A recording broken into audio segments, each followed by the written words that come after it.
Morning, everybody. It is 9 o'clock, so we're going to go ahead and get started. We have live stream going, so we're good there.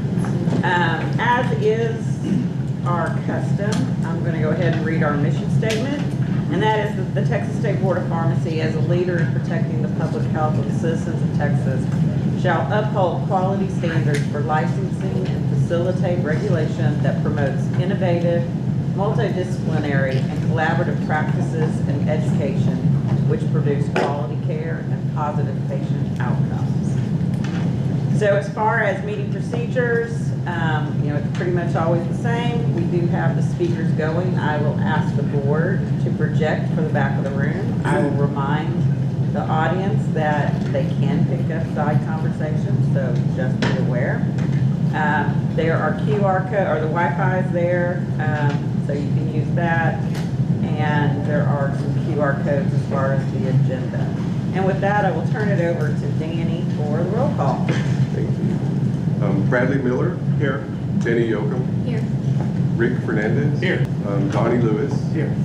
Randy Martin. Here. Donna Montemayor.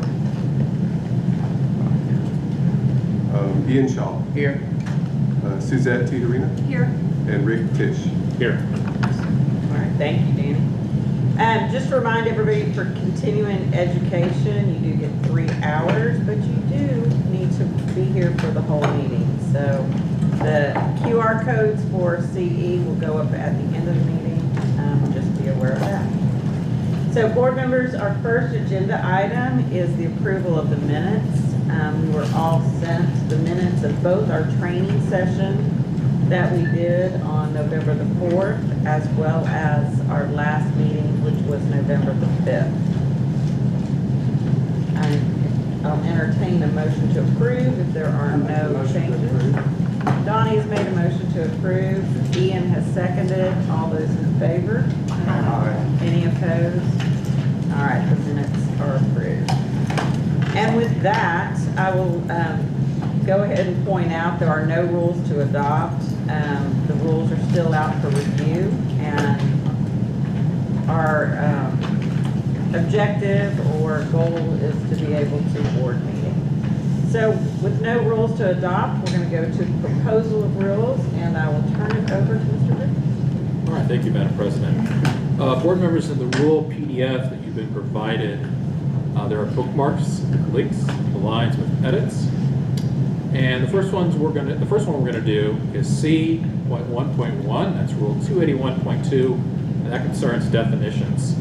And this is just a little bit of cleanup. On line 8, it amends the definition of act, and that we're talking about the Texas Pharmacy Act, to include chapters 551 through 569 Texas Occupations Code, and that's just updating that. All right, board members. Conversation, questions? If not, I'll entertain a motion to propose. Motion to. Second. I've got a motion from Bradley and a second from Randy. All those in favor? Aye. Any opposed? All right, John, that passes. And the next one, board members, is on your agenda is C.1.2. That's Rule 291.55 concerning nuclear pharmacy or Class B records. And here on line 96, you're going to see that we're updating a statutory citation of the Texas Health and Safety Code. And that was after a repeal. And what was repealed in 2019 was section 481.074 of the Health and Safety Code. So essentially, it substitutes in there, it says Schedule 2 controlled substance except as authorized, and 41.075. And then it strikes through for fax prescriptions in 41.074. And that, again, that's because 074 was repealed by the legislature. So we're updating that. All right. Any comments, questions on that? A motion to propose? I make a motion to propose. Donnie has made the motion to propose. Rick Tish has made a second. All those in favor? Aye. All right. Carry on, John. And the next two board members we're going to do together. The first one, though, is C.1.3.1, and that is Rule 291.72. And these are amendments concerning common ownership. The agency has been getting numerous questions about common ownership. And we're bringing this forward today for purposes of clarification. And the first one we're going to look at here, again, that's 291.72. It's for Class C pharmacies or institutional pharmacies, and we are adding some definitions. The first one we're adding is on line 35, and it's number 8, common ownership. And it is defined as 2 or more pharmacies with an identical owner of record with the board. To go along with that, on line 124, number 33, the definition of owner of record is the direct owner of the pharmacy provided on the pharmacy's application for a pharmacy license, or the most recent approved change of ownership form. That's the first one. And the second one we're going to look at together is C.1.3.2, and that is Rule 291.120, general definitions. And that, you're going to see the same thing here. On line 11, number 3, common ownership is defined as 2 or more pharmacies with an identical owner of record with the board. And on line 13, definition number 4, owner of record. Again, that's the direct owner of the pharmacy provided on the pharmacy's application for a pharmacy license or most recent approved change of ownership form. And again, the purpose of both of these is just to provide clarification on the common ownership issue. All right. Any questions on these two? I have just one question. So is this, if I'm understanding the language correctly, so first statement, I'm just looking for clarity. Are you looking at C.1.3.1 or 2? The first one. Okay, so C.1.3.1. okay. So definition of common ownership, 2 or more pharmacies with an identical owner of record with the board. Under the ownership category, it has the owners and the officers. And in some cases, I would assume that there's going to be scenarios where there's more than one owner. So does that mean? No. There, it shouldn't, so there shouldn't be more than one owner. Okay. There's a line that says owner, and that would be what we're looking at. So you're correct that there could be different managing officers, but there can only be one owner. So those managing officers would be part of one organization or entity. That would be the owner. Okay. And it just applies to that. And then, yeah, and the language here is meant to mimic what you'll see on the application of the change of ownership form. Is there's going to be that line that says, the direct ownership and the listing. And just one additional question, just from knowledge. So what's the commission? The agency's been getting a lot of questions around this. What types of questions are we getting? So we've been having some pharmacies who would like to distribute prepackaged drugs to another pharmacy that has the same parent company, but they're 2 separate business organizations. So they have separate owners and all of that, but as you go up, somewhere up at the top, they're under the same parent company. And that's not really what we believe was intended for common ownership. So like a joint venture company versus a wholly owned entity, something like that. Something like that. So, But go ahead. So my question is on the term direct owner. Does that have to be a person or can that be an It can be an entity. Okay. I mean, most often we see entities. It just, direct owner is saying, you can't say, well, the owner of the owner of the owner is the same. Right. Could you differentiate it just by the tax ID number? Because companies have separate tax ID numbers, to clarify it. So there's no connection. We could. I don't know that we necessarily have all of that. We'd have to start collecting. No, I know, but I'm just saying, if you have different entities, they may share the same tax ID number, but if they have separate tax ID numbers, then unless they have ownership, depending on if it's a C Corp, S Corp, LLC, and all that, I'm just saying that usually the tax ID number dictates if it is a separate entity versus like a parent company, or they could be a wholly owned subsidiary. Could look into that. Yeah, the good thing is it does mirror the application, so we should be able to go back and reference the Sure. applications to see if they're exactly the same. I do have concerns about this because I was poking around at different health systems. And so it looks like in the current setting, kind of Rick's point, like each hospital within a health system will have its own unique business entity and its own tax ID. And so they're all part of the same health system. They interact in a lot of different ways. And if we were to make this change, I would fear that it would prohibit them from transferring repackaged drugs appropriately. Because it seems like the Class Cs are all separate. I mean, just looking at a few health systems just on our registry. And so what I would be concerned about is that that could, pardon me, that could be fixed. But I just wonder if the fix is worth what might be broken. I guess is my only concern, because there would be a whole lot of paperwork change.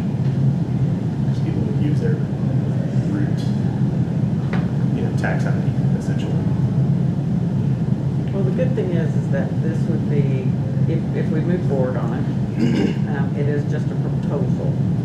And so we would have public comment in May before, a decision was made. So if there were any of those concerns, they could be brought up at that time. I guess do we have an example of, might help to understand the problem. Do we have an example of this being misused? Yes. We do. I can't go into that in the meeting, but yes. Of course, yeah. No, That's why we're bringing it. I was just making sure it was an actual versus a theoretical problem. I have a question, really, it's for Randy. Okay, you've got a health system, and they have several different facilities in different towns under the same umbrella. Is that, and are you saying each one of those is a different owner? Correct. And I don't know if that, I'm not for sure, I don't know if that has to do with hospital licensing or whatnot, because I think each hospital has to have its own tax ID. Especially, I know that's true for nonprofits, I'm not sure about others. But just looking at several health systems that, just in my understanding of the rules, would be appropriate for them to transfer. They have different owners listed, but they are most decidedly part of the same company. But they have different owners listed? Yes, they have their hospital name listed as the owner. Right. When I check Seton, and all the Seton hospitals have that as an owner, have that common owner, Memorial Hermann, you know what I'm saying? So I understand there's different owners or different partial owners, but like she said, it's that one owner that should probably list her as the primary owner. Like, for example, if I look at the Baylor Health System, just using that as an example, which I'm not affiliated with at all. So Baylor Grapevine, for example, which is a wholly owned hospital within the Baylor Scott White system, has its owner listed as Baylor Regional Medical Center at Grapevine. And if I look at my own health system, which obviously, but it's the same deal. That's the reason I need that, just because I know my own health system is kind of the same thing. But Baylor's pretty huge. But in a situation like that, Baylor Grapevine has their own license, and not just the Baylor Scott White main campus, right? They probably have their own. Probably. But would it be appropriate for, say, Baylor Grapevine or for Baylor University Medical Center, which they're common ownership, to loan drug to that hospital as it's repackaged? And I would say, yes, that's appropriate. It's very appropriate. But this rule change would prohibit that without significant paperwork changes. If I look at others, it's the same story. But like you said, public comments can weed that out.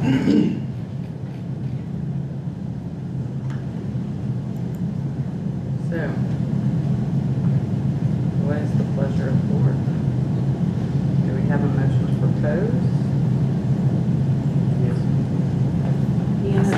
Ian has made a motion to propose, Donnie has seconded. All in favor? Aye. Any opposed? All right, so I will ask the board one question, and this will then decide whether or not we ask staff to bring back something else for the next meeting. And that is, if you read this, it's only Class C. Do we need to have, for consistency, should we have rules for A and B? And this is not we don't need a motion, or we just need to find out, is it something that we feel like we should direct staff to look at? And if there is a need, bring back proposed rules for next time? Thoughts? I think we need consistency. Keyword. We're not sure what the issue is, so not knowing what the issue is, if it feels like it would be helpful to do that, I mean, I agree with Jenny, just be consistent, but it would create more work if it's not necessary. In A and B, it would be a different scenario, but common ownership comes up a lot commonly. So, I mean, different circumstances, but same scenario with, somewhere up the chain, there's the same company, but they're actually running it all day to day, and it could be different. Is there any way we could confidentially get details on the issue we're trying to address? That would be really helpful, because I would hope there's a different way to this, because the whole point of the whole point of the Class C to Class C under common ownership is that they share common processes and the same quality assurance record, and they have access to each other's quality records and that type of thing. So, it's just, I feel like this would step back. So hopefully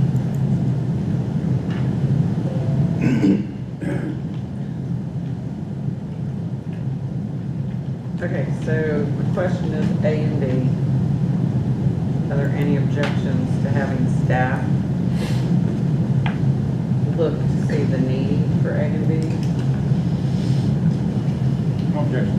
All right, and then Jenny, I'll have you ask your question so that maybe you can give an answer. Would it be possible to have a definition for direct owner? It would.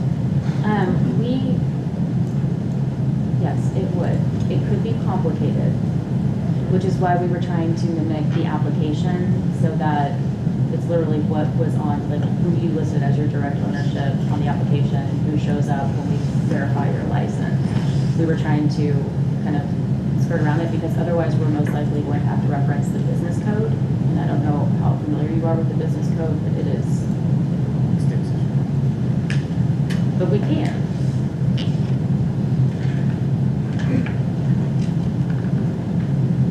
You guys think?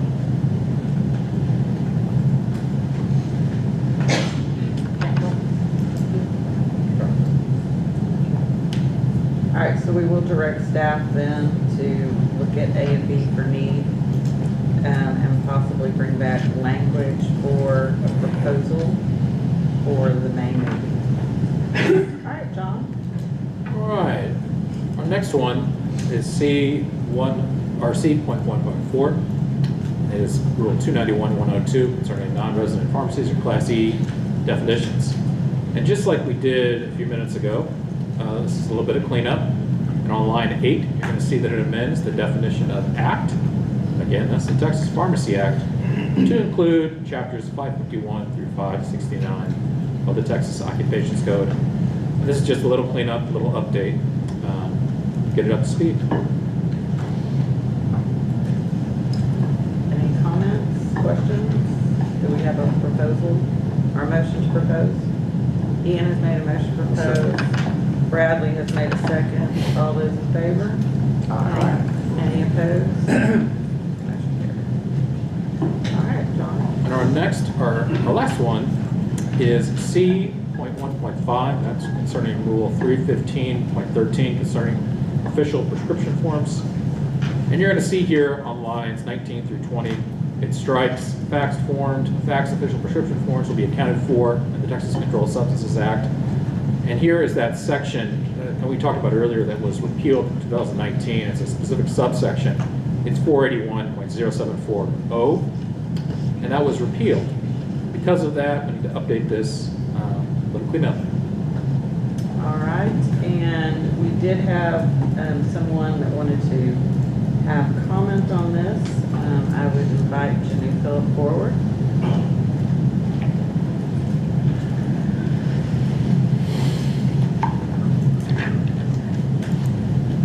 Thank you, board members. My name is Jenny Phillip, Director of Pharmacy Affairs for Walgreens. This is really just a maybe clarification or question related to this. So striking of this language, we just want to make sure that it doesn't impact the practice of pharmacy as we currently know it in terms of allowing for fax prescriptions to still be permitted. I know that I think it's 22-291.34, Section 5 has an entire section related to faxes being permitted, but the striking of this language, just want to make sure that it doesn't impact pharmacy practice, because as most of you probably know, most of the ERXs that might fail come through pharmacies as faxes. So we just want to make sure that those aren't impacted going forward. Yeah, so the fact remains in there. This is just taking out the fact that we can't refer to a rule that no longer exists. A statute, right? In statute. So, John, you want to, or Megan, you want to clarify that further? Yeah, so this section of the Texas Controlled Substances Act was repealed in 2019.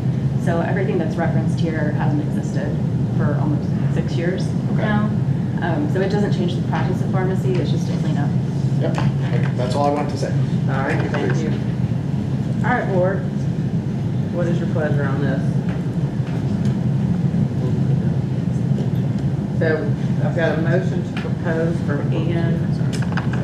Randy has made a second. All those in favor? All right. Any opposed? Motion carries. All right, John, we have then our rule review. If you want to take us to C.2. Yes, Madam President. Board members, behind C.2, you're going to find a rule review plan for fiscal year 2022 through 2025. This is the last one, so get excited. Review and approval. State law requires you to review the rules on a 4-year cycle. And while state law requires you to review the rules on a 4-year cycle, what you're looking here is to see you still need these rules. It is not about the content of them. So the ones up for adoption today, the first one, C.2.1.1, concerns Chapter 297 concerning pharmacy technicians. The next one up for adoption is C.2.1.2, Chapter 291 concerning pharmacies and services provided by pharmacies. And then C.2.1.3, Chapter 291 concerning pharmacies, other classes of pharmacies.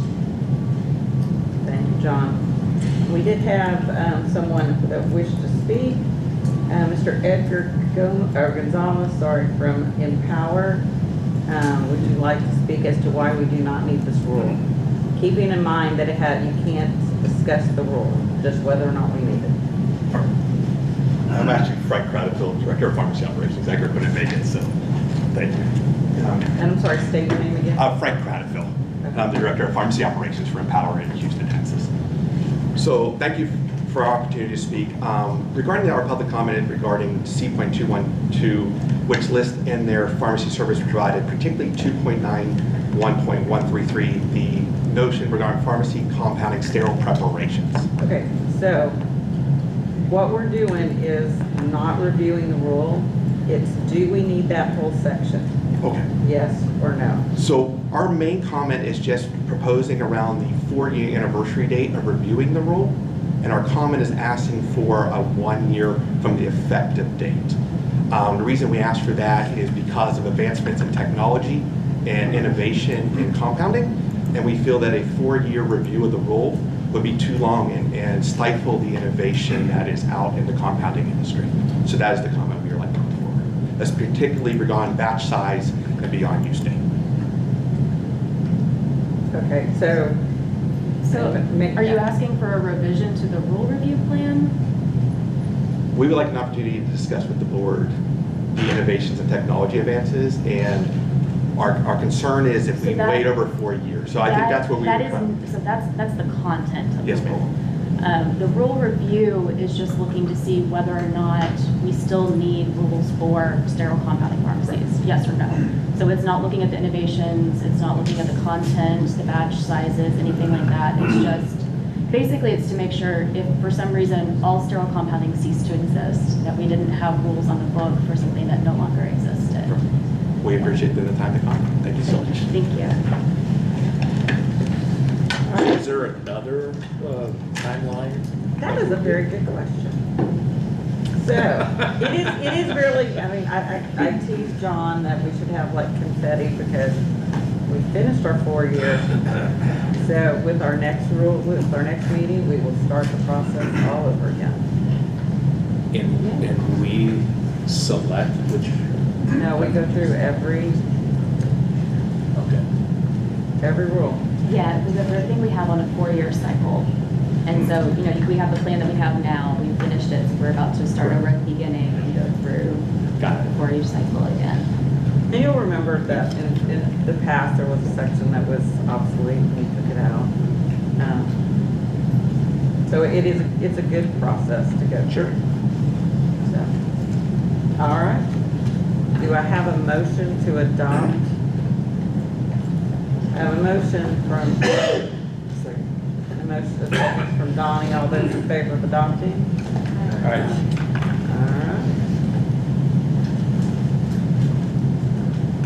All right. We have scheduled our pilots for 10 a.m. I think everybody is here though.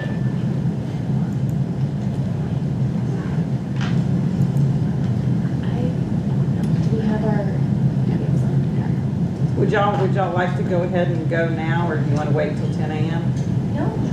All right. With that, we'll go to D.1, and this is the pilot concerning our drone deliveries, and I'll invite Amazon forward.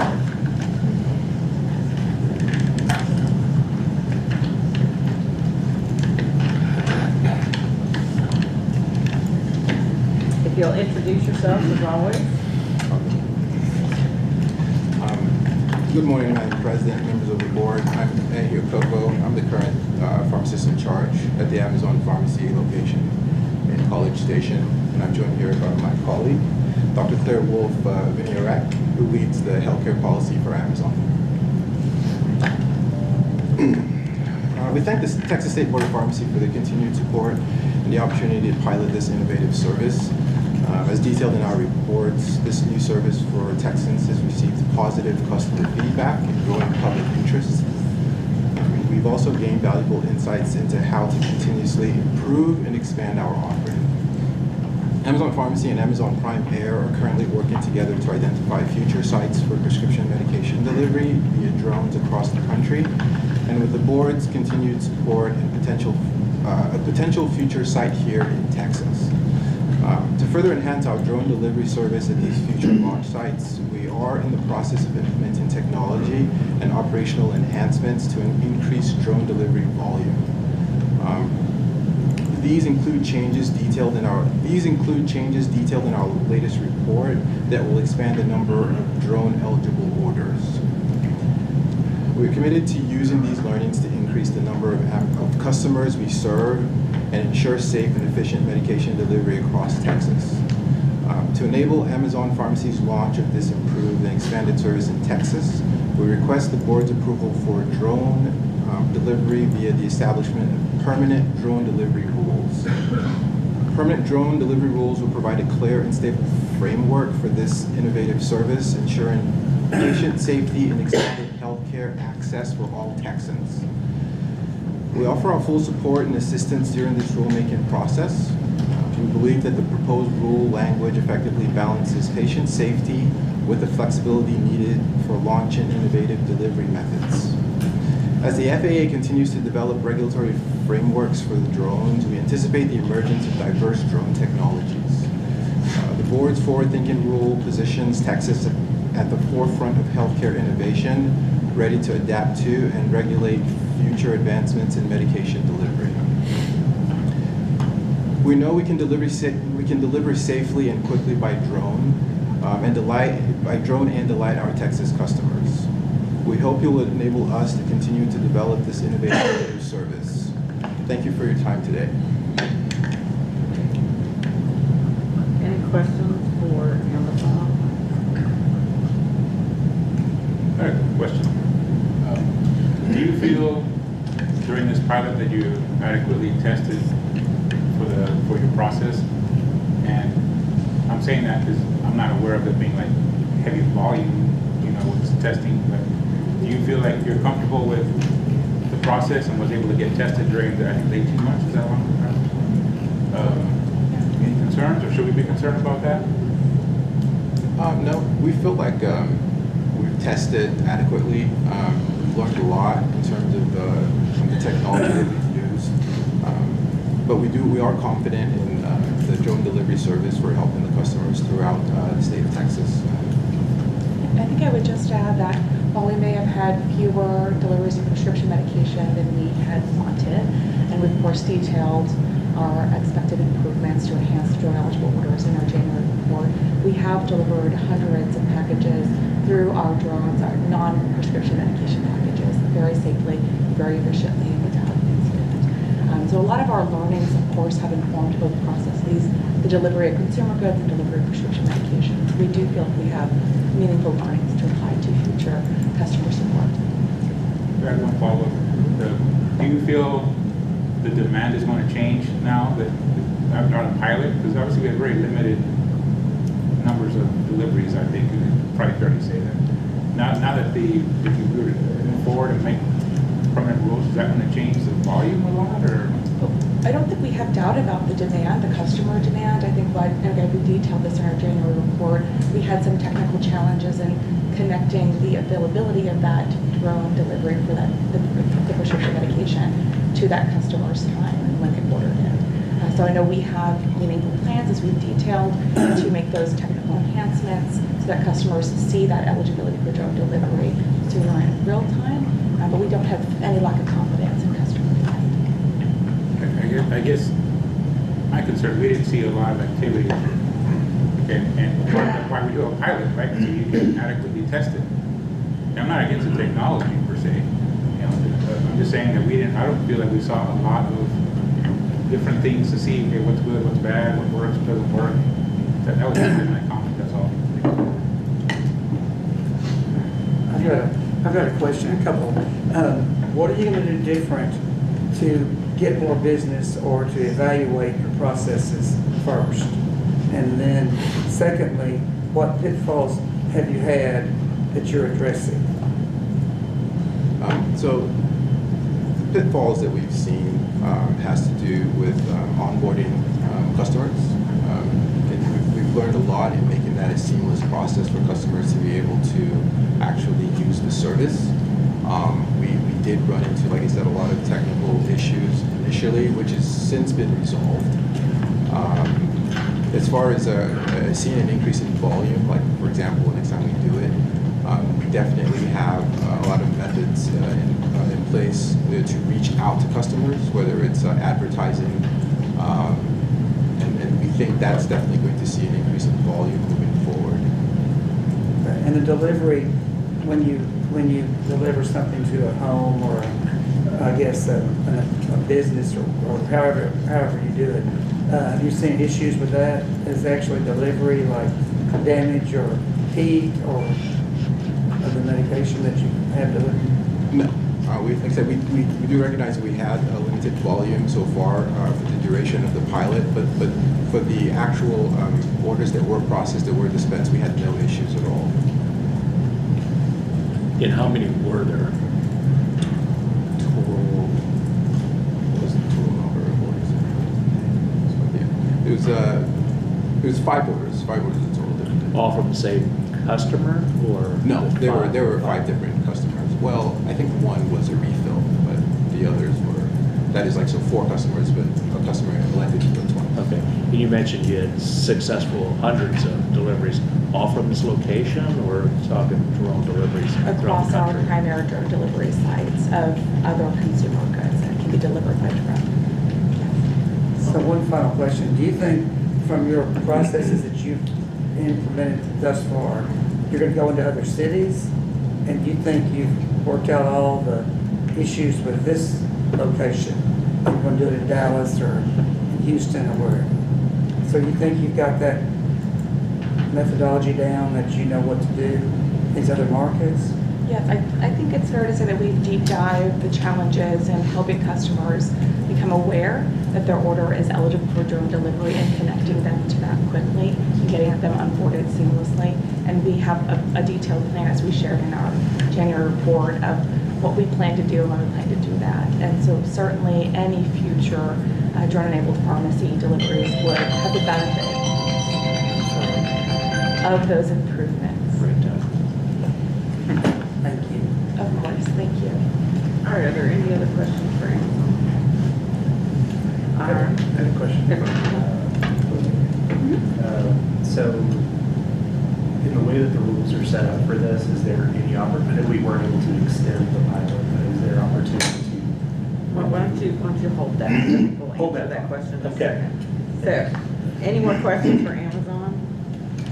So we want to thank you for your time, thank you for bringing the pilot and the 18 months of all of the reports you brought, and your collaboration with the board. Thank you. Thank you very much. Okay, and I didn't mean to cut you off, but I think this will answer that. We do have a number of individuals that do want to come forward from the public, but before we do that, if you remember how how a pilot is set up, there is a task force associated with it on the board. So the task force has met, and Megan has the report and recommendations from the task force.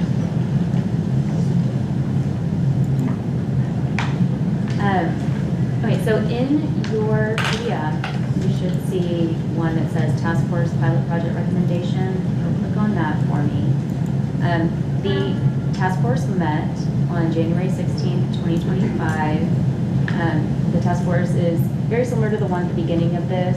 So it was Danny, Julie, John, myself, but we subbed in, oh no, Danny, Julie, myself, and Iman, but we subbed in John because Mary Martha had left.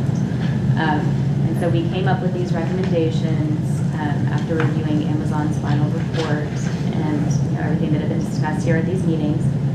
So the recommendation of the task force starts off with Rule 291.9. And on line 10, it adds the option for the use of contract carriers in addition to common carriers, that's generally speaking. And then on line 25, this is specific to drones, which are referred to as unmanned aircraft systems throughout the rules. And it provides that a prescription may be delivered by drones at the request of the patient or patient's agent to the patient's residence, with the exception of controlled substances, sterile compounded preparations, or drugs requiring storage below a cool temperature. And you'll recognize those exclusions because Amazon was working under those as well. And then secondly, it would go into Rule 291.12. So that's the rule that didn't exist at the beginning of this pilot, delivery of prescription drugs. And in there, on line 8, it adds definitions. And the first is a definition of common carrier that was previously in the rule, and it's just being moved up into the definition section now that we're doing some more. And then a definition of contract carrier has been added. And contract carrier is defined as a person or entity who provides to industrial customers, pursuant to the terms of a bilateral agreement, the transportation of property for compensation in the normal course of business. And both the definition for contract carrier and common carrier comes out of the Texas Comptroller rules, so we didn't make those up on our own. That's what the Comptroller says those terms mean. And then starting on line 15 and throughout the rule, you'll see contract carrier added as an option for delivery. It's kind of scattered throughout there. And then on line 25, it specifies that the pharmacy is responsible for any problems in the delivery of a prescription drug by contract carrier. Starting on line 51 are requirements for delivery by drones. And it contains the same exclusion that we just talked about in 291.9 for controlled substances, sterile compounded preparations, and drugs requiring below cool temperature. And then on line 57, the unmanned aircraft systems shall maintain appropriate federal registration and comply with all state and federal laws and rules.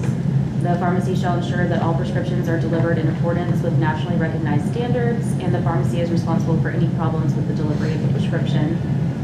On line 63, the PIC is responsible for developing written policies and procedures regarding delivery to be used by pharmacy personnel, including but not limited to training pharmacy personnel engaged in preparing and packaging prescription drugs for delivery, prepackaging prescription drugs for delivery, verification of the correct recipient and delivery address, maintaining confidentiality of prescription records, secure transfer of prescription drugs from the pharmacy, provision of patient counseling, remediation of errors in delivery or adverse events, and record keeping. On line 75, the pharmacy shall ensure that the prescription drugs are packaged in commercially available tamper evidence packaging. On line 77, the prescription shall be maintained within the temperature range allowed by USP or recommended by the manufacturer until the delivery has been reviewed by the patient or patient's agent. Line 80, the pharmacy shall document each change in the chain of custody of the prescription, including departure, transfer, and delivery. On line 83, the pharmacy shall receive confirmation from the patient or patient's agent that the patient or patient's agent is present at the residence before drug delivery is initiated. On line 86, the pharmacy must ensure that the delivery is made to a reasonably secure location at the patient's residence that minimizes the opportunity for unauthorized access to prescription drugs and records. And line 89 clarifies that the requirements for all deliveries also apply to those by contract carrier or by drone as well. And so that's the recommendation of the task force as to how to move forward. So did that answer your question? Sure. Okay, I just figured it would, so, okay, and before, are there any questions on that before we start to hear public comment? Okay, with that, we will ask Benita Patel and TQ Smith Branch from Memorial Hermann Health Systems to come forward. So, thank you for having us again. Thanks to Megan and Danny for coordinating this visit. Happy birthday. We must be birthday twins. So, and thank you for the board for being able to hear us again around why we would support drug delivery. As you know, Memorial Hermann is very interested in making sure our patients and our employees have access to medications. And so we believe Zipline, our partner, and any drone carrier will be able to allow us to provide that mission for our goal to be able to have better access for our patients. We actually got to visit our partners in this delivery. We went out to San Francisco last week. There was a question around volume. They've done over 1.6 million when it comes to commercial deliveries. They've done over 1 million when it comes to prescription deliveries around the world. So when we went down there, we wanted to make sure the same questions you had. Are our patients going to be safe? Is it secure? And I wish I could take all of y'all with me. Each engineer we spoke to was precise, accurate. They had the same mission, vision that we do to make sure their patients, our patients, are safe. Each part of this drone, each part of the droid was so well thought through in terms of how to keep this prescription safe, so when the end user takes it, they feel comfortable in it. We, Memorial Hermann, me, myself as a pharmacist, have no doubt now that this is a great option for my patient, a great safe option for my patient. I can't thank this partner that we have to be even so mindful and diligent in how we practice pharmacy today. Today we brought the droid. We wanted to show you because it's hard to visualize what this looks like. I realize that. So we wanted to bring it to you to do show and tell, to say, here's what it looks like. You can open it up, you can touch it, you can feel it. You can see that it's very sophisticated in how it's going to deliver medications. We ask you, the board, to consider the task force recommendations to allow our patients to be able to use something like this to get their medications. We understand in Houston, especially, there's pharmacy deserts. We're trying our best to do everything possible to have our patients be able to get their medications in a safe, timely manner. And this is an option we want to provide. So we're going to pass the droid around, and I'll turn it over to Zipline to do some show and tell. Before you do that, are there any questions from Memorial Hermann? Because y'all registered as two separate entities. Oh, we did? Oh, I'm sorry. Okay, okay. Then I will stop. So I just want to make sure, are there any questions from Memorial Hermann? But before I transition, I do want to share that Arkansas has recently passed it. So Walmart is doing it currently, delivering prescriptions across Arkansas. Utah, North Carolina, Georgia are some of the states have already made recommendations into their state law to be able for the drug delivery to happen. Because I know that was a question earlier from the group, is who's doing it. All right, now I'll stop.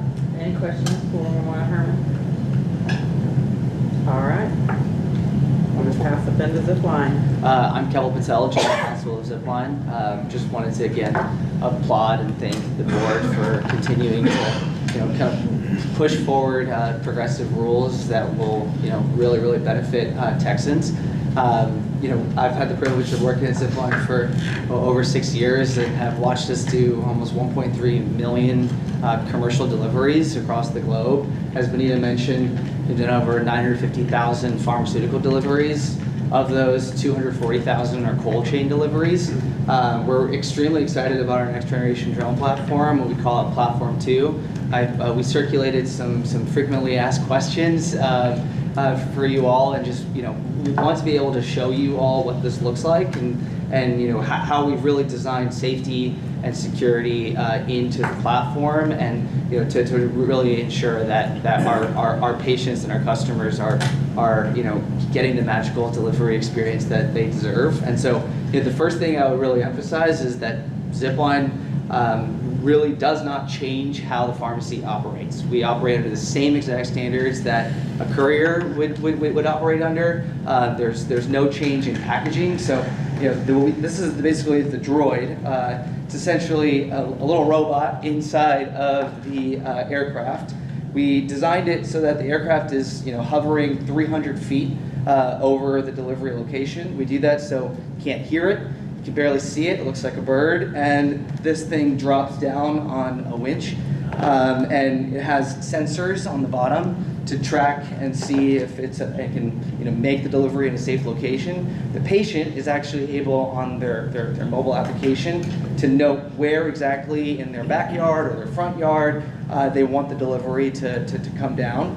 And we educate the patient on how to receive the delivery, all that good stuff. And they're able to select a delivery window not within a few hours as they can with couriers, but within a matter of minutes, and they can track their delivery by the second. And here you basically, we have some Krispy Kreme donuts here as an example, but basically, it's a pretty large payload bay, and again, the pharmacist is not messing around with the drone or the plane. They are taking their medication and they are putting it inside this box and then closing it, and that's it. And it basically automatically goes into the belly of the plane and then makes the delivery. And then when it is dropping it, basically the payload bay opens in the bottom and it kind of drops down, and as it lifts up, it drops it in about a 1 foot by 1 foot square. So that's just kind of the show and tell. Happy to pass it around and show the board. Don't want to ruin your computers though. And just eager to answer any questions that you all have. Yes, sir. So is the mothership, is that also a drone? Yeah. So basically, there's two pieces of technology, right? There's the Zip, which is the drone itself. It's a fixed wing aircraft with also vertical takeoff and landing capability. So basically, it docks at the site that it's taking off from, and then it undocks, hovers up to about 400 feet, in accordance with aviation standards, and makes the delivery, or flies to the delivery location. And then it drops down about 100 feet to 300, and then this droid drops down. And this droid is also, designed with its own propeller so that it always remains parallel with the ground, even in windy conditions or rainy conditions. So the patient doesn't take the payload out. The patient is not touching Does not it touch at all. it, so it's tangled up. Exactly. And even if it, in a worst case scenario, if the drone if the droid is dropping, and let's say, there's like a huge gust and a tree branch falls off and it hits the line, the drone itself will recognize that and automatically basically just cut the line so that the droid will stay. And then how many, is it one load per visit? Correct. So you have to go back, load it up, not. Correct. Where you can do multiple. Yeah. But we would put multiple, like they were able to package my own packaging from Memorial Herman Pharmacy, and so we had multiple drugs in there. And so it's like the box, like just think about how an Amazon packages, and there's a few different items in there. That's how we package our prescriptions. And so they were able, literally, I dropped my package in there, and then we went to one of their test sites. The drone is up top at 300 feet. I looked at the drone, it looked at me basically. On my app, I hit release and the droid fell at my feet, right in front of me. And then it opens up like the Tesla car. That's how I can think of it. It opens up like the Tesla car and the box lays right there. And then the thing goes back up. That makes sense. When you say multiple packages though, you mean for one patient, right? For one Yes, patient, correct. yeah. For Multiple one drugs family? for one patient. Could you do one family? If say spouses had prescriptions that Yeah. miraculously came to you at the same day, which is never the case? Which is never the case, yes. How did it know you were there? Did you tell it you were there? Yeah, I told it You it was told here. her So that? when I saw it, so there's an app on my phone. So when I have eyesight to the drone, I say, okay, I'm ready for you to deliver my package, basically. And so I hit deliver. And so it knows that I'm here, ready to accept it. Yeah, and I told it where I wanted it. So at one point they have a bake house, and so I got it dropped in the sandbox once, and then one was in the garden, like right near the garden on the grass. So Now, do you have to places I- communicate with the tower that you're taking off? Like, you have to So file a flight plan? we're regulated like an airline. We Okay. communicate with air traffic control. We communicate with other, drone operators and other aircraft in the airspace. We have a full flight operations team, a full maintenance operations team. We subject them to all the federal standards, including our drug and alcohol prevention program and all that good stuff. And one of the things that's really big is air ambulance, and so we work with them very closely around deconstruction to make sure we're in constant communication so that they go first and then we actually then deliver our operations. What's your current radius? Sorry, did you just want to introduce yourself? Hi, yes, my name is Althea McKinney. I'm the customer success lead at Zipline, working with our healthcare partners. Sorry, what's your current radius? Yeah, so right now we can, we're operating in Arkansas with a radius of around 5 square miles, but we're growing that every day as we kind of continue to test and enhance the operation. And the expectation is to get to 10-mile service radius with 24 miles one way. And we plan to go live on April of 2026, and so we're mapping it out where we go 10 miles in one direction, and then 24 round trip, because Houston is so large. And in that 10 miles, were there areas without pharmacies, we think? Oh yeah, we have plenty of deserts, especially around Hobby Airport. There's no pharmacy in that area. So we have a hospital right near it within 5 miles. We do meds to beds right now. This is an option for our patients who they'll get their first prescription. We'll deliver it to the bedside. My goal is to send their second prescription through something like this, where they won't come back to us. I know that. You said airport, so like I said, so there's air traffic controllers that are really. Oh yeah, for this there are. Yeah. So I take it there's a chip in there that's like a GPS or a stabilizer, wind's blowing, it knows to turn the fans on to offset the wind directions Yes. and all that. Yes, that's correct. Both the aircraft and the droid, they're totally autonomous. They have chips and sensors and a lot of redundancy in terms of the rotors to kind of Stabilize it, yeah. Yeah, exactly. Okay, that's pretty cool. What other companies do you use this? Other than pharmacy, what other entities Yeah, that you so we work with retail partners, food partners, and health systems today. So right now in Pea Ridge, we're working with our retail partner, and so that's where we're starting, and hopefully we're planning to actually have Dallas as our first metro in Texas, and we're going to be working with our retail partner and spreading to a number of their stores, as well as a number of our restaurant partners, and hopefully a health system as well.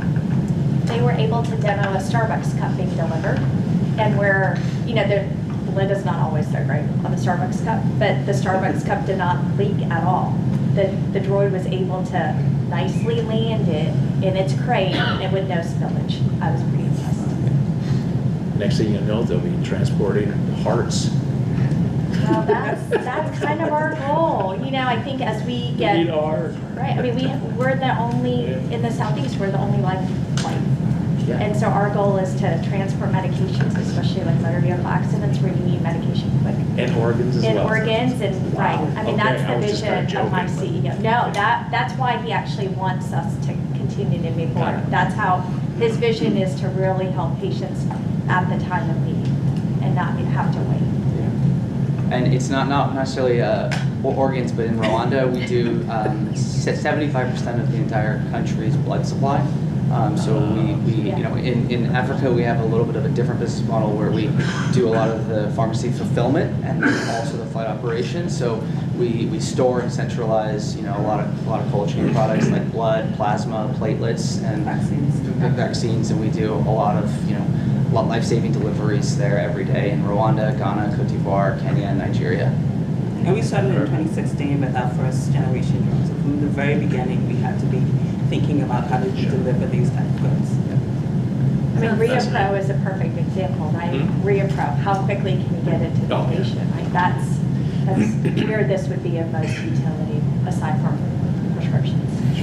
I'm assuming that the interior compartment is climate controlled. The interior compartment has been climate tested as well as vibration tested, and then we also, you know, again, don't mess around with the packaging of the pharmacy, and so that basically, you know, can fit into here, and it does not impact the temperature of the medical product within the package or within the droid. Just a regular question about that. So you mentioned several cold chain products and that type of thing. Are there, is that as you just described entirely housed by whatever packaging is placed inside of the droid, or is it more of a scenario where there are different versions of this particular droid that are set up for cold chain? It's the former. And so what I was discussing in terms of the cold chain deliveries that we've done, we actually have, you know, our kind of own proprietary packaging materials. It's like a paper mesh. You guys are probably somewhat familiar with it, and we've had that, you know, tested and validated by third parties, by the World Health Organization, by Phase Change Solutions. And we ensure that, you know, what we're delivering can stay cold for a minimum of 2 hours. Here again, we can use that additional packaging, but we defer to our health system and pharmacy partners to put together that packaging, and we just have them drop it in the box itself. I think it's also important to remember that we're talking about short duration flights, right? We're talking the zip itself can go 70 miles per hour, and you know, the average flight time is going to be probably 5 to 10 minutes, and so we're really not talking about, you know, a really long time for it to materially impact the temperature of the product. Any other questions for either Memorial Hermann or Supply? Does anybody want to go touch feel the droid? Looks like a nice beer cooler.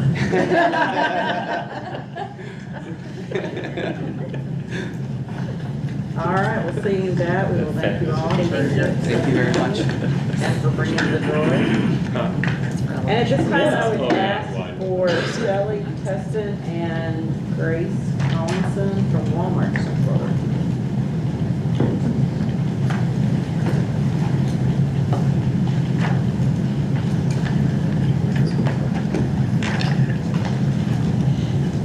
Hello, good morning everyone. I'm Shelley Testison with Walmart. I'm Grace Collinson, also with Walmart. And we wanted to thank you very much for having us today and the opportunity to share some information about our drone delivery. It's here. About our Walmart's drone delivery of prescription medications pilot in Arkansas. So currently in Arkansas, we have one pharmacy, you heard it mentioned earlier, in Pea Ridge, Arkansas, where we offer same-day delivery of prescription medications by drone.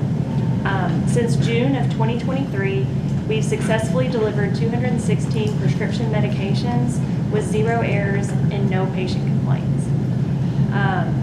To provide a little more information about this process, to receive a prescription medication by drone, the patient must request the drone delivery and have already been set up to receive drone deliveries by our drone delivery partner. This means that the drone delivery partner would have reviewed the delivery areas of the patient's home to ensure a safe and secure location for the delivery. There are some patients who are excluded from deliveries as well. For example, we cannot deliver to apartment complexes, front yards, etc. It has to be a safe and secure location. And we also do have some exclusions of medications such as controlled substances, refrigerated medications, HDs is defined by USP 800, etc. Once the patient does request the drone delivery, the pharmacist prepares the delivery, the drone pilot picks up the delivery from the pharmacy, and they immediately take it to the launch pad for delivery. And after the prescription is delivered, the patient will confirm that the delivery was received in our drone delivery partner's app. If for any reason the drone is not able to fly, for example, if there's weather conditions or just some reason that the drone cannot take off at the time, the pilot will not retrieve the medication for the pharmacy, and so we'll keep it in the pharmacy until conditions are that the prescription can be delivered.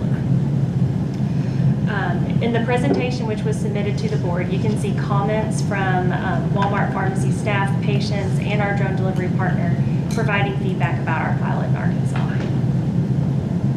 And as something a little different, I wanted to add that during states of emergency, we have the capability to expand this drone delivery pilot project. Last fall, we worked with the North Carolina Board of Pharmacy and other regulatory agencies to offer drone delivery of prescription medications during the state of emergency due to the extreme flooding in North Carolina. Temporarily, we were able to deliver prescription medications to a Red Cross shelter for patients to be able to receive their medications. For this pilot, the Red Cross nurse would retrieve the delivery and ensure that the patient received the medication. And also during that time, we were able to offer delivery of refrigerated medications, insulin, to ensure that patients were able to receive their life-saving medications. And during that time, we did offer the insulin because it was a highly requested drug, and the transit time was short enough to ensure that no temperature excursions occurred. So once again, thank you for allowing us to share about our program, and we would be happy to answer any questions. Do you have any questions for Walmart? Just clarification.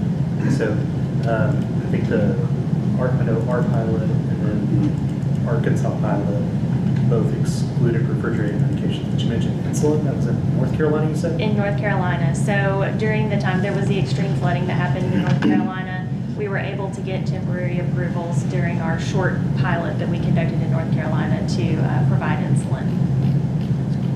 I have a quick question too. Have you guys done any studies or just looked at what the temperature changes are or have been? Like if when you deliver ice cream or chicken or anything like that, does it change the temperature, in flight? I don't know. I don't know that I have that information. I think the zip line was alluding to earlier with the short transit time and having it in cold storage before it goes, and the patient having to be there to be able to retrieve the medication. It probably stays in the car actually longer than that can if you're driving. So Yes. I'm imagining a couple of degrees if that. All right, any other questions for them? All right, seeing none, thank you both. Thank you. All right, so board members, we have heard Amazon's pilot, we've heard the recommendations of the task force and 3 comments. If needed, Megan can go back through the recommendation of the task force. We did, as a group, decide it was beneficial to bring language forward. So we can do a number of different things. We can propose it. We can wait and propose it next time. But the language is there for us to be able to bring it to the May meeting for adoption or for comments too. Questions, comments, thoughts? Let's do that. thank you for all the work that y'all went through to get this far. And I'm like, Rick, I'd love to propose it for approval. Second it. So, Rick, did you have that proposal? Well, it's, Donnie can take it. Yeah. All right. Thank you, sir. You betcha. So Donnie Lewis has Mr. made the Cheerleader. recommendation that we use the language from the task force and propose it. Is there a second? Yes. Ian's got a second. All those in favor? Aye. Any opposed? All right, the language is carried forward then. Thank you. All right, that will take us to E on the agenda. Danny, would you like to take us or tell us about the committee task force? Yeah, E.1 and E.2 are about the PMP Program Advisory Committee, and the second one is about monitoring work group. And so we worked hard to get a meeting scheduled, couldn't do it, and so we're working to get a meeting scheduled for February. So no meeting, no report on that. In the same way with E.2, there's no reason to have a work group if we didn't have a meeting, so no report. Hopefully next time we'll have one together. With that, why don't we go ahead and go to F, and I'll invite Ruben to come forward. We'll go through our financials and then probably take a break after that.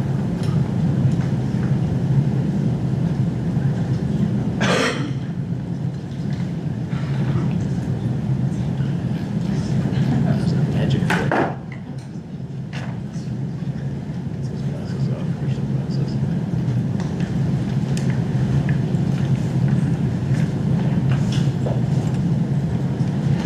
Good morning, ladies and gentlemen of the board. As a financial resource representative for the agency, I will be going over 3 agenda items within F.1, which regarding to the financial updates for the first quarter. I want to start with the financial documents provided to you, starting with F.1.1, which is the agency's review of fiscal year 2025 first quarter expenditures. This report reflects the agency's expenses as of the end of the first quarter, November 3rd.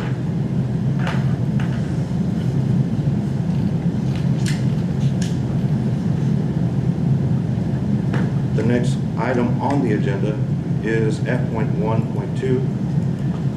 This report is the review of board member travel budget. The spreadsheet details and reflects the board's in-state and out-of-state cumulative travel expenses as of the end of the first quarter, fiscal year 25.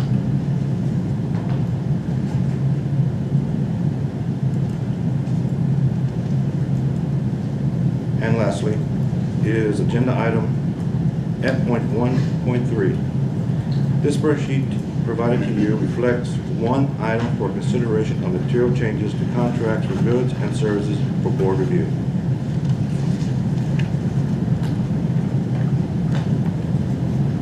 All right. Any questions for Ruben regarding the finances?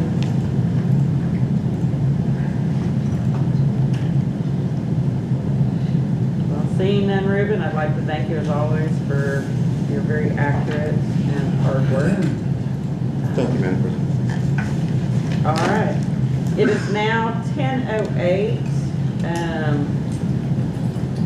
We can go ahead and take a 50 minutes was a weird time. Why don't we just come back at 10:25 and we will show the meeting currently adjourned.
And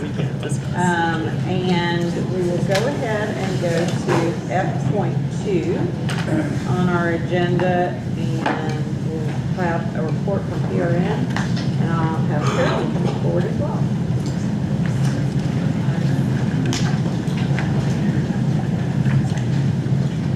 Good morning, ladies. F.2.1 is the peer assistance program participant report from the board. So board staff, this is the chart that you're familiar with. The last 3 fiscal years are reflected along the top. And then we're starting with the first quarter of FY25 with the number of participants that were counted as of the start of this fiscal year. And then including any that were added through this quarter. All right, are there any questions for Caroline? Raquel? Good morning, Madam President, members of the board and staff. My name is Raquel Liel, and I'm the director for PRN, and I'm here this morning to present PRN's report for fiscal year 25 second quarter. Throughout fiscal year 25, PRN has received a steady number of referrals regarding potentially impaired pharmacy professionals. Compliance by current participants is acceptable, and all concerns regarding public safety have been reported to TSBP. PRN's fall seminar was held Saturday, 21st, 2024 at Norris Conference Center in Austin, where we had 2 speakers. The first speaker, Joe Diaz, presented on the effects of compassion fatigue for healthcare professionals, healthy coping strategies. The summary of his topic focused on the demanding field of healthcare, where professionals often face high levels of stress and burnout. The presentation explored the importance of understanding and addressing these challenges and encouraging insight into one's own coping strategies. He reviewed and practiced effective coping techniques such as self-care and compassion fatigue with participants, with the goal that they could leave the presentation with their own individualized plan that helps them to maintain their well-being while providing quality care. Our second speaker, Natita Gessel, a somatic psychotherapist, trauma specialist, yoga teacher, and educator, presented a session focused on healing the trauma underneath the addiction using the trauma-conscious yoga method. The next section of the report talks about LBB numbers, which were submitted to TSBP on December 10th, and these numbers include all licensed pharmacists and pharmacy students enrolled in our program. We have 0 volunteer pharmacy students, 2 board-ordered pharmacy students, 13 volunteer pharmacists, and 36 board-ordered pharmacists. The last page of the report is our financial section for that quarter, and that concludes my report. Any questions? All right, any questions for Raquel? All right. We thank you both, and we thank PRN for the continued collaboration and assistance. Thank you. Thank you. All right, with that, we will go to the annual report. Yes, ma'am, thank you. F.3 is review and approval of the Board of Pharmacies fiscal year 24 annual report. You guys have got this beforehand to review. If you click on it, it's 132 pages. We're not going to go over all of this, but just to let you guys know, I want to thank, first of all, the staff to put this together, especially Ann Driscoll. She put a lot of work into this 132-page document. Bottom line is we met or exceeded all key metrics for the year, except for the ones that we didn't have control over. Those were like the number of new licenses, number of PRN participants, and the number of complaints that resulted in discipline. I'm here to answer any questions that you want to ask. Are there any questions? Actually, I guess I'm boring because I didn't read a lot of it. There were some good things in here I thought were calling out. I didn't realize the rules queue answered almost 700-900 calls last year. So really appreciate what that team does to answer, what the board staff does to answer those like 8,000 calls that probably would have either been backlogged somewhere else or not got answered. So things like that in the report are actually really good to read. Some of the turnover data. I looked at also like, I guess a quarter of the staff is actually can retire pretty soon. So that's that makes me nervous. Yeah, I read that as well. So, but it's really a good report if you have time to read. A lot of stuff about the staff here, and I thought it was pretty good. Appreciate you for running it. Thank you. Well, the service level of the staff is Outstanding, so. We actually reviewed our customer service feedback, our surveys, once a month, and it hovers at 95% or higher every time. And so we can give that feedback back to the staff on those calls. Thank you. Thank you for that, Rick. Any other comments or questions? All right, we do need a motion to approve the annual report. I have a motion from Ian. I think I saw a hand over there from Rick Tisch. Have a second. All those in favor? Aye. Any opposed? Thank you, Danny, and big thanks to the staff for all that they do. With that, we'll ask David Merriman to come forward to give us a report on PMP and the prescription monitoring program.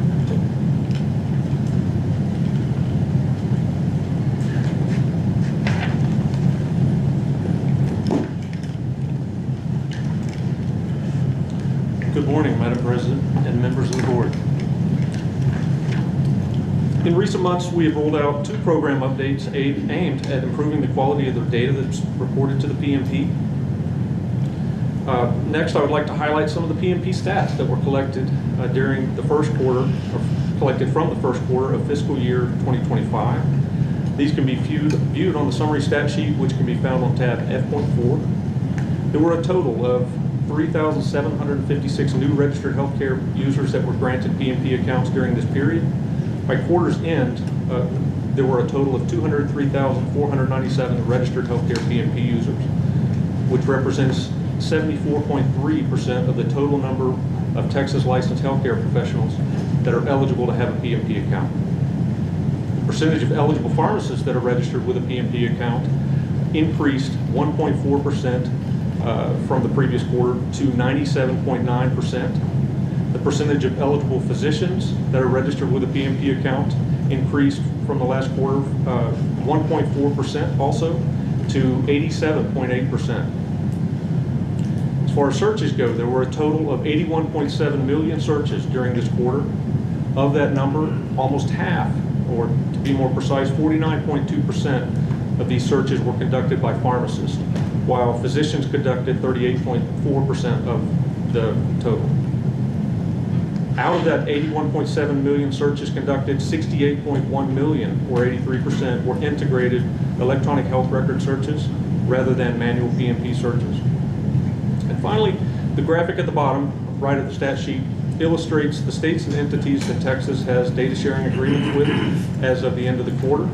As mentioned in a previous update, Texas came to a data sharing agreement with the state of Wisconsin in October, which brings the total number of entities that Texas shares PMP data with to 39 as of quarter's end, and that is reflected on the graphic at the bottom. Are there any questions for David? Yeah, quick question. Yes, sir. On these top 5 dispensed controlled substance, is there any trending that in any of these top 5 up or down that you're able to know? Typically, number 1 doesn't change. The 2 and 3 often flip-flop from quarter to quarter, but as far as the actual values, they're pretty close as a matter of just the number of dispensations or prescriptions. So not one is like growing at a higher rate? No, sir. Anything stand out? No, sir. It's pretty stable in terms of the numbers from quarter to quarter. Any other questions, Mr. Merriman? All right, well, David, thank you for the report, and thank you for the great work that you do. Thank you. With that, that will take us to F.5. And Megan, you want to go over the state of Office of Administrative Hearing Cases? Yes. So the only pending litigation that we have is the same case that you guys have heard about for quite a while now. That's Lightcare RX LLC, the appeal. This is the one where the pharmacy and the PIC filed a petition to appeal the board orders that were entered back in May of 2022 in Travis County District Court. An attorney from the Attorney General's office was appointed to handle the case, and on August 8th of 2022, they filed a plea to the jurisdiction, request for hearing, and original answer. And there still have been no updates in this case since the last board meeting. Are there any questions for David? Are there any questions for David? All right, well, David, thanks for the report, and thank you for the great work that you do. With that, that will take us to F.6. And that will take us to F.7.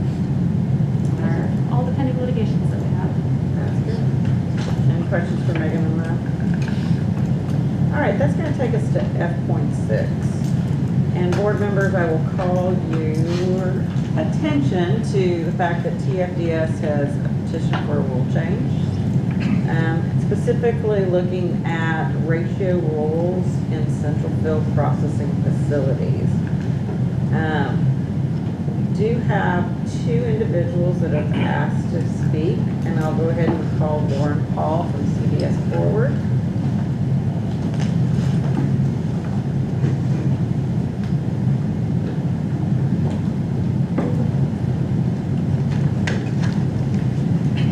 Good morning, Madam President and members of the board. Lauren Paul on behalf of CVS Health. We are not members of TFDS, but I did want to come up and support their request for this rule amendment. We do agree with their rationale and the reasoning in it, and also with the proposed language that they have put in front of you for discussion and determination. But just wanted to go on record supporting this request. Thank you. All right, any questions for Lauren before she leaves? All right. Seeing none, I'll invite Janu Phillip from Walgreens forward.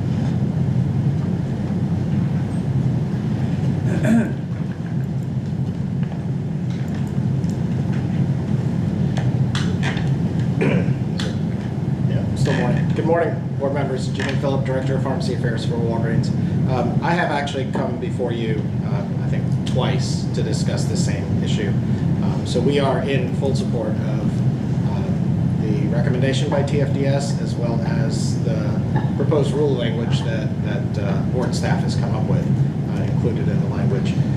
Just recognizing that central fill pharmacies are very different from your traditional community pharmacies, and that the regulations, when they were initially created regarding ratios, really didn't consider this kind of model of pharmacy. I think the board recognized differences in models when you drafted your Class G pharmacy rules and determined that tech ratio wouldn't be applicable to that kind of pharmacy. And I think that it's appropriate to consider this type of pharmacy as a central fill pharmacy, very similar to your Class G pharmacies, when you consider that there are no patients in these facilities. So pharmacy technicians at these facilities perform very limited functions. They have very specific duties. The amount of training and oversight that's necessary is also very limited. The automation that's in these facilities, including vast barcode scanning and other technologies in place to minimize errors, are also help to reduce the amount of supervision that's actually necessary. It's also important to recognize that the technicians in these facilities don't do your traditional technician tasks, right? So they're not in front of patients, they're not talking to prescribers, they're not doing data entry, they're not answering phone calls, they're not doing all of the things that you think about in a traditional community pharmacy. That includes things like immunizations and things that require oversight. So the pharmacists in this case also don't have to deal with patients directly, so they're not distracted in any way in that capacity. They're focused on its product fulfillment, which is the primary focus of a central fill pharmacy. So they're checking prescriptions for the most part, checking products for the most part, and supervising physicians and other support personnel that's on staff. So with that, I think the pharmacist's work here is very limited, and our goal is to ensure that the pharmacists are on staff doing what they should be doing, and that any additional pharmacists due to a ratio is simply a waste of healthcare dollars, and it would make sense to put them actually in community pharmacies where we have shortages throughout the entire state. So with that, we appreciate your time and support of the language that's proposed. Thank you. Megan, you want to take us through the proposed language? Sure. So in your packet, you should see a link for 291.32 personnel. And drop down to line 216, you'll see, we start start off with ratio of on-site pharmacists, pharmacy technicians, pharmacy technician trainees. And then on that line 216, we extend the except as to be subparagraphs B and C because we're adding a new subparagraph B, which starts on line 221. And this one says subparagraph A of this paragraph, so that's the 1 to 6, does not apply to a central fill pharmacy as defined in 291-125 of the title that has no patient-facing contact. And then it goes on to say, for the purposes of this subparagraph, patient-facing contact means any direct interaction between a pharmacy employee and a patient or patient's agent. And we added that in there because patient-facing is a new term for our rules. And we believe that this effectuates what TFDS was requesting. All right. Board members, questions, comments, thoughts? We do have the ability, since we do have language similar to what we did with the drone pilot, to be able to propose this and be able to take it forward to the next meeting. Obviously, if we want changes, we can bring it back. We can do nothing. But what is the board's pleasure? I just had a question. Yes. It seems like, and I was talking to Rick earlier, is pharmacy trending through this type of a system to get prescriptions out quicker so the pharmacies can devote more energy in the pharmacy to patient care? Is that where we're headed here?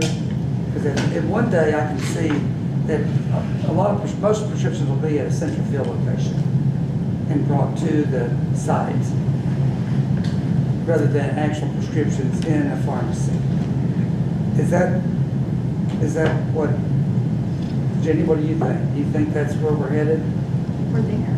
Yeah. More than ever? Yeah, But it's growing. I think it's a combination of two things. I think one is efficiency, with things that, are maintenance meds that they can be filled off-site and brought in. You're always going to have acute meds that are going to have to be filled at the pharmacy. Yeah. But I do think that it does free pharmacists up for clinical services, for, our immunizations and,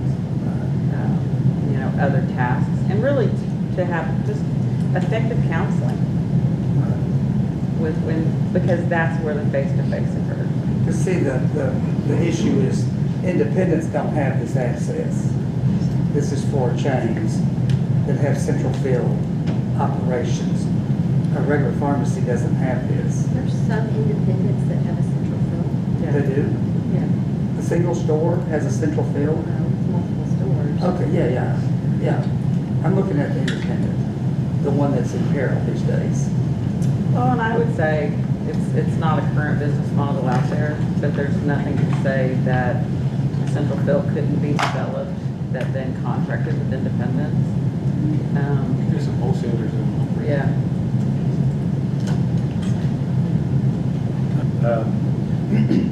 One, I think, having toured one of these facilities, I definitely agree that the technicians are not doing things that, I can't remember, one of the individuals that gave public comment said that this isn't what was envisioned whenever tech ratios and all that. The only part of that I would challenge is that in the central fill that I have seen, we have all this automation and all these things, and there's literally one person that's just taking the tops off of hundreds of 30-count bottles. Yeah, I get it. That makes sense. I wonder, however, if this is the right fix for this.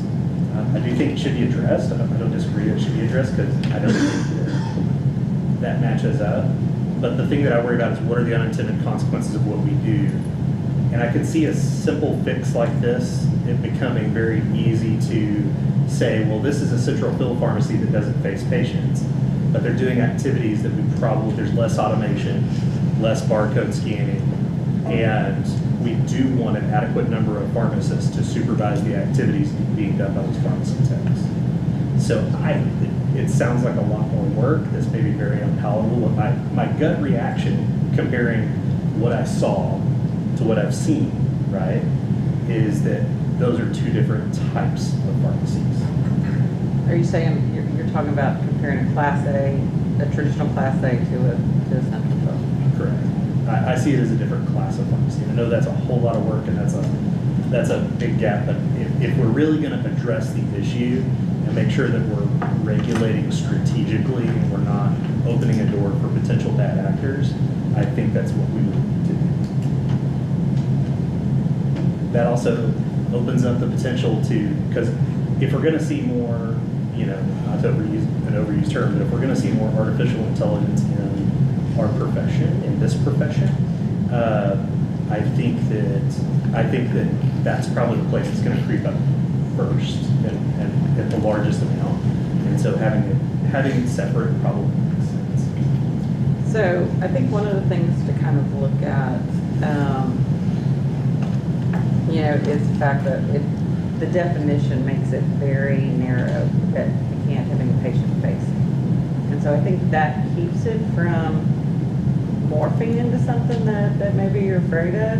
And the other thing that I would say, and you know, obviously this is a big discussion for everybody, is I would say business models dictate a lot.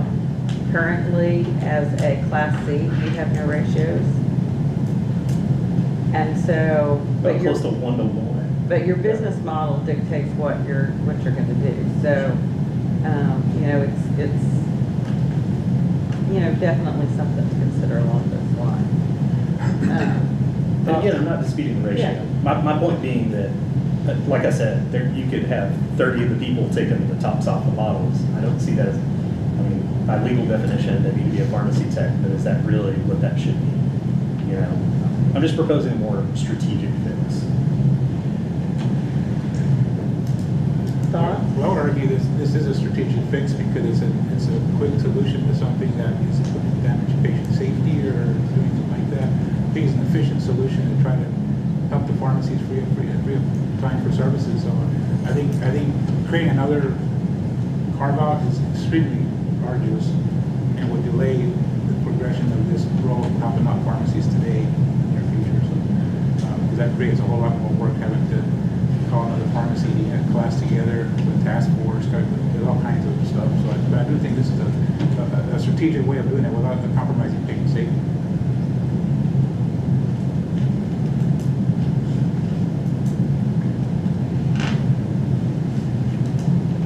Just a subtle little question. On patient-facing contact, does that allow for phone contact? No phone contact. No direct interaction between a pharmacy, the central field pharmacy employee and the patient. So where the pharmacy, I guess, where it goes back to, they're the ones who are going to have the contact with the patient and do all those sorts of things. So play this out. So thinking about a worst case scenario, could you have two buildings in a shopping center right next to each other, registered as two separate Class A pharmacies, and they're doing all the filling in Suite A, and they have no technician ratio, and they're doing manual processes and all the automation we have, and then they ship that next door to Suite B, and that's the one dispensing it, and so they have one tech vendor, whatever, you know.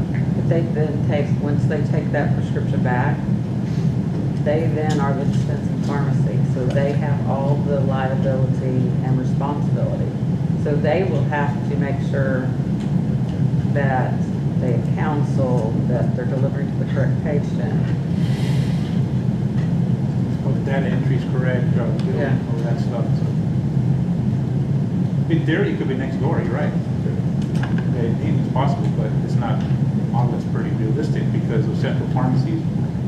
It doesn't work out to do it like that, and actually it doesn't make sense to do it that way. I can see what you're saying, it could be located next door, like anybody.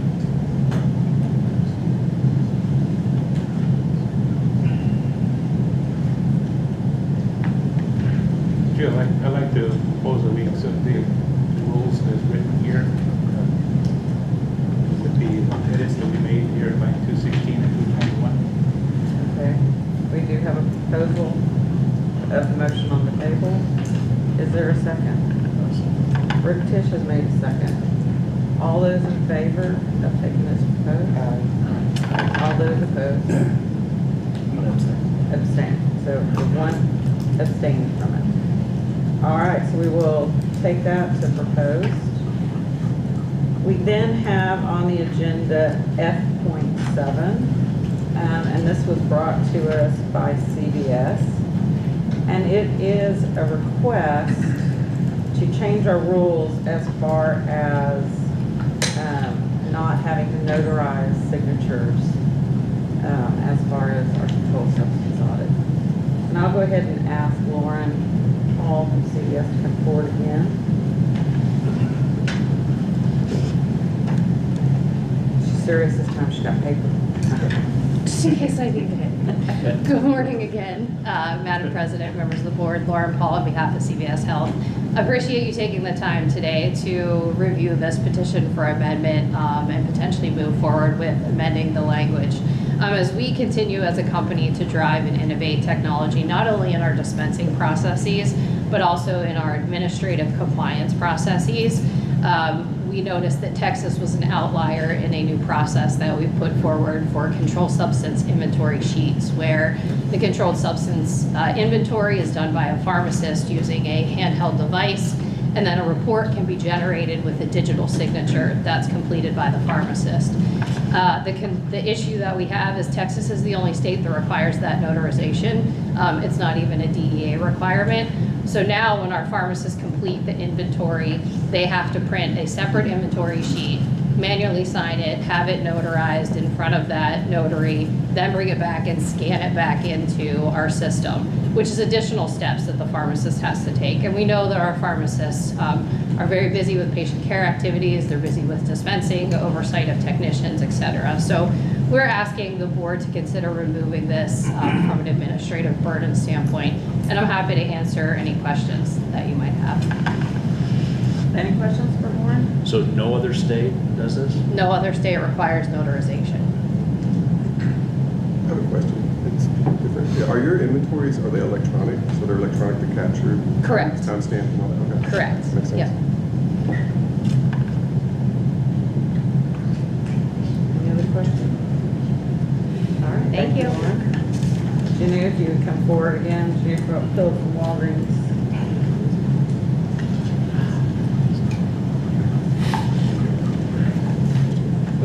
Thank you, board members. Janu Phillip, Director of Pharmacy Affairs from Walgreens. First of all, I want to commend Ms. Paul for bringing this request forward and providing some of the focus on how it impacts our pharmacists in charge and pharmacists who are completing these inventories in regards to working conditions.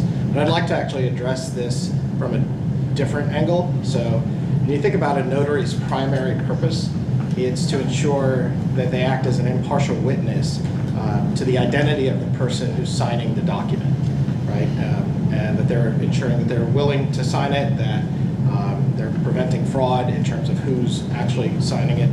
The notary doesn't actually provide any verification that the inventory was done accurately, doesn't ensure that the inventory was even done.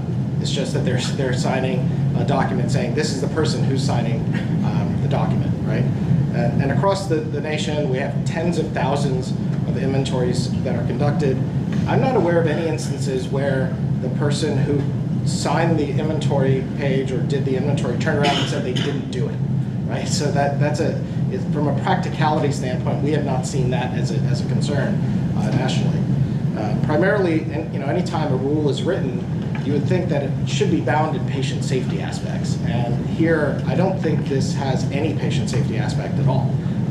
And we recognize, that there is added time, stress, and costs associated with obtaining this notary, and whether it be the PIC or whether it be the pharmacist who actually conducted the inventory, there's just an onerous aspect to this that's not necessary. And as Ms. Paul pointed out, I'm not aware of any other states either. For my job, I cover 17 states, and I deal with laws and rules around the country. I've not seen this anywhere. So it is an added aspect, and just anecdotally, we've had a number of pharmacists from the field that work for Walgreens, and obviously we have a lot of Walgreens in the state of Texas, and recognize that this is an added burden for them to do their jobs.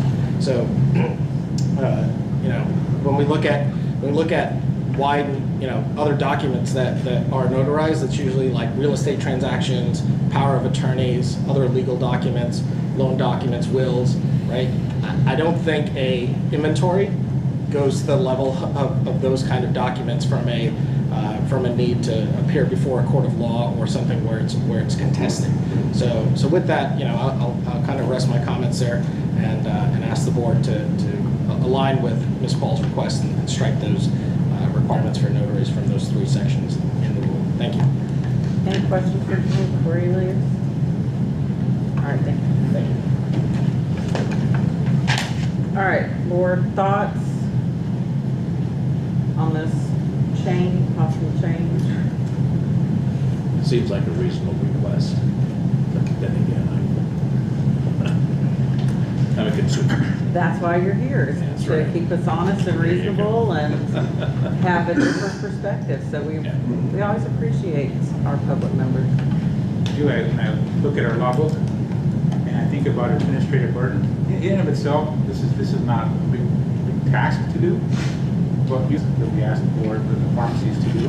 This is one I think doesn't have any, as far as we can tell, because all it says is that the person who's signing is a person who's signing. It doesn't even say what they're signing with their inventory list.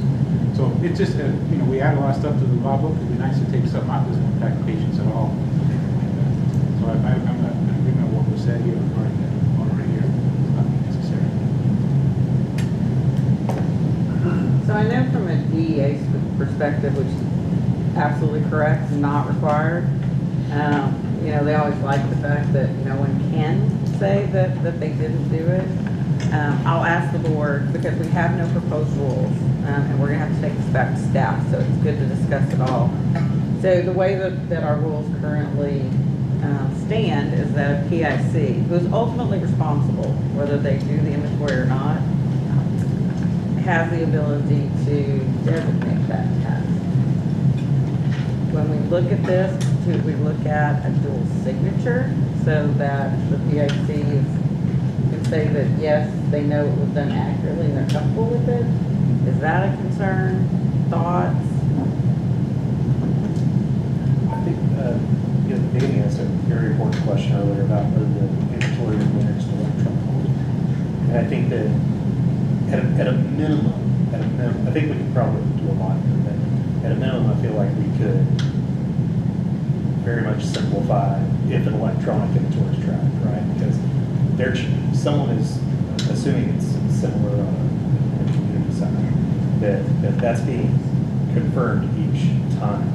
So I feel like a single sign-off on an electronic inventory without notary is pretty reasonable, because you have so many eyes on it throughout that perpetual inventory, and then I feel like a single signature is warranted. Now, there may be some cases where you don't have that, maybe 2 signatures is warranted, I don't know. But I feel like with electronics, that should be easy. Like, I don't see why that needs to be notarized. I don't think it needs to be. So Julie, you mentioned, so in other words, don't do the notary, but have a signature and then have maybe a supervisor sign, like Or a technician, or I like that idea. To Just a me, witness. that's even better, so you have a second set of eyes for compliance and for any kind of legal issues. Protection, liability. I mean, I don't know, professional liability if you have that. But yeah, I think that would be a compromise. You don't have to. I think so. A lot of pharmacies do that. They have the PIC sign off and then whoever assisted sign off as well. Okay. It's already kind of, we do that already, I think. some do, some don't, would be my guess. And as far as electronic, I mean, not all pharmacies are sophisticated. Maybe it might be a small pharmacy. As long as there's a baseline count that's done annually, and someone signs off on it as a PIC or whoever helped them, that's really what the manual is. Whatever technology it might have, you don't have to get involved with that per se. But as long as we have a baseline count, so that we have an idea what's in the pharmacy, and people investigate can have an idea what's on that day, that shelf, that date. When it's done. But don't not complicate it too much. Is a signature a wet signature or is it electronic? Either way. Could be either one. But the ones that are electronically, do they have the ability to put a second signature on it, or? It would or is that- depend upon the technology. Depends on the But technology. you can have a cover sheet with a wet signature, Got but you it. then Okay. scan it. So if I'm hearing correctly, and correct me if I'm wrong, it sounds like the pleasure of the board would be to have staff draw up language for the May meeting as possible proposed rules. Okay. You want that with 2 signatures? Is that what your sense is? I think it's a compromise. You want to see it both ways? I hate to do that, but. Well, I The mean, pharmacist in charge is responsible. Yeah, the pharmacist in charge is I mean, responsible. regardless who signed it, or whoever is the pick is gonna have to answer to any discrepancy or issue on an inventory. I then mean, that's ditch the just way it second is, signature. so. I mean, it could just be as simple as if the task is designated and not done electronically, that the PIC signs it as well. That way they take ownership. It just reminds them maybe that they've taken ownership. Of their responsibility. That it is So their. Megan, you hear that, what you said?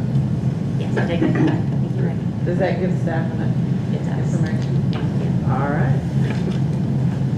All right, we will move down to G. I'll ask Ms. Caroline to come forward again, and let's look at our enforcement reports.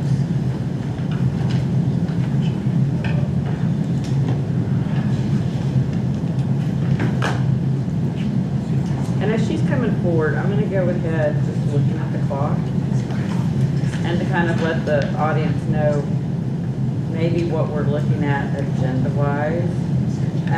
It looks like we will be able to finish the meeting prior to lunch. We will have 2 disciplinary cases after lunch. So Lily, would it be okay to go ahead and put up the CE so that as people leave, they can go ahead and do it and not have to come back after lunch? Okay. All right, Ms. Caroline.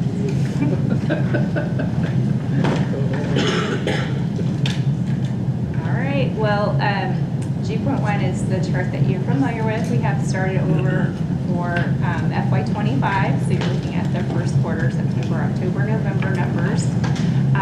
These are the complaints that were resolved in that quarter and a breakout of their disposition by both those that resulted, were closed without disciplinary action, and then those that were closed with your disciplinary action taken, with the percentage of those reflected on the bottom. And then the second page is the comparison of the first quarter of this year, 25, with the quarterly average from last fiscal year.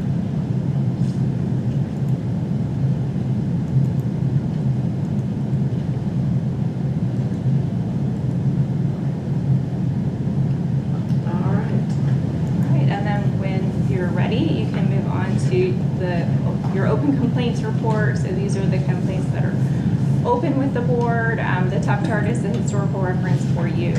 And then the bottom chart is a count of the open complaints by their aging category as of January 6, 2025.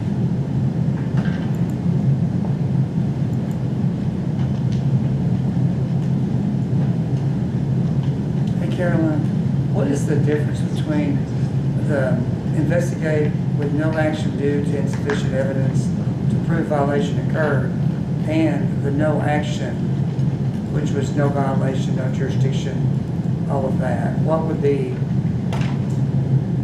you got 2 separate things. I just thought I'd ask what the variance of that is. Sure. So the question is on G.1, just to make sure I'm following along, Donnie. So the category that we have, investigate plus complaint closed with no action due to insufficient evidence to prove violation occurred. And then the versus the other category? The no action. The no action, yeah.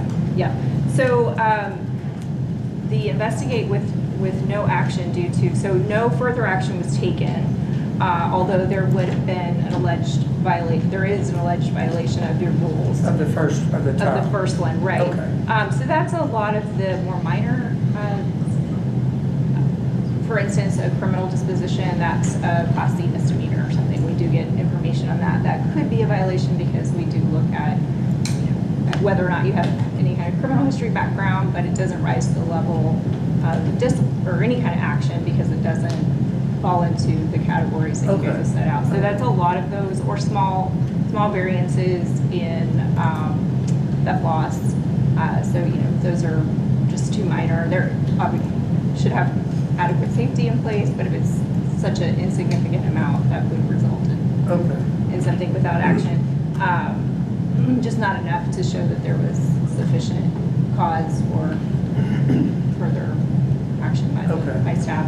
And then no action, so that would be something that's complete, there's no rules around it. So there's just,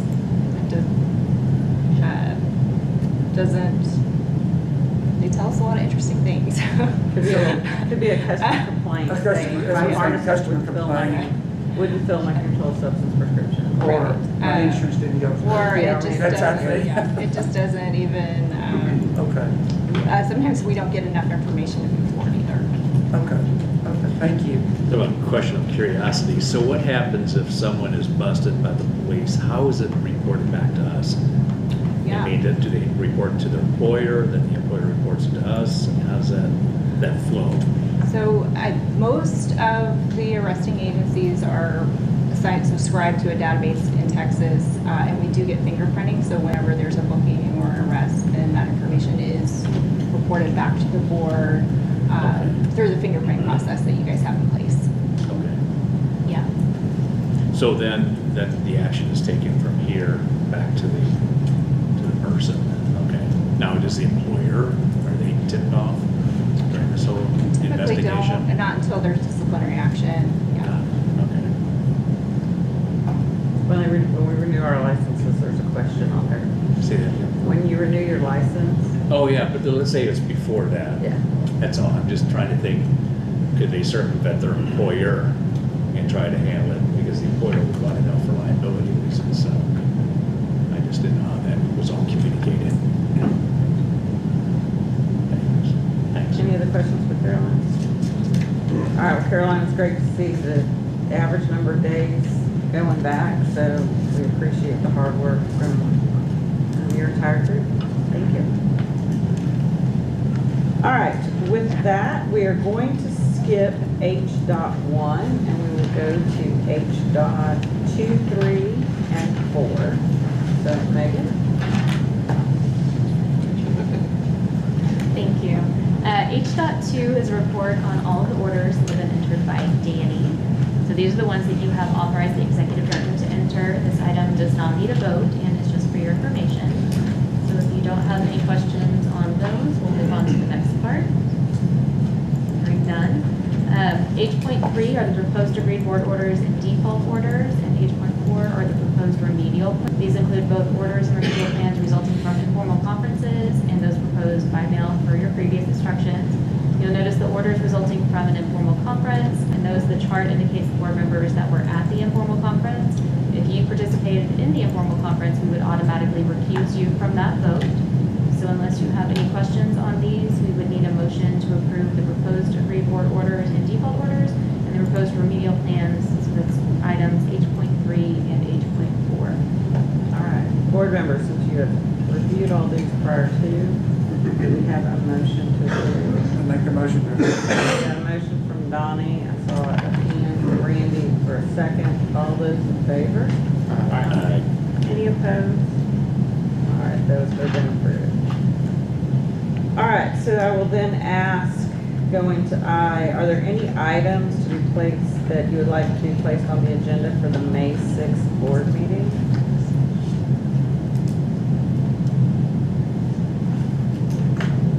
All right.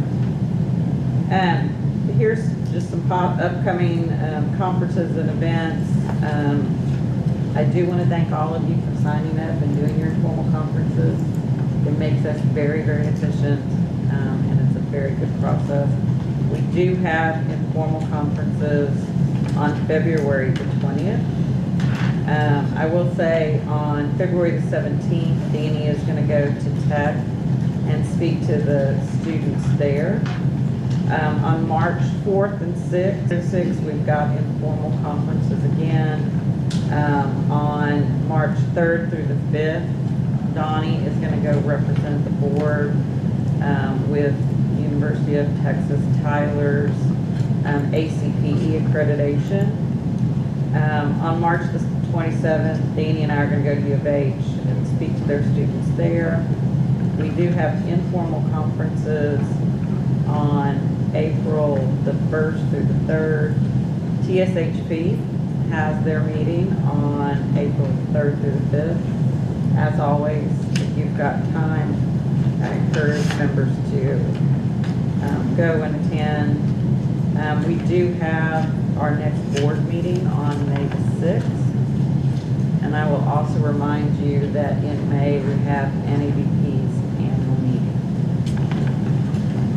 So with that, if there are no questions, then we will adjourn for lunch.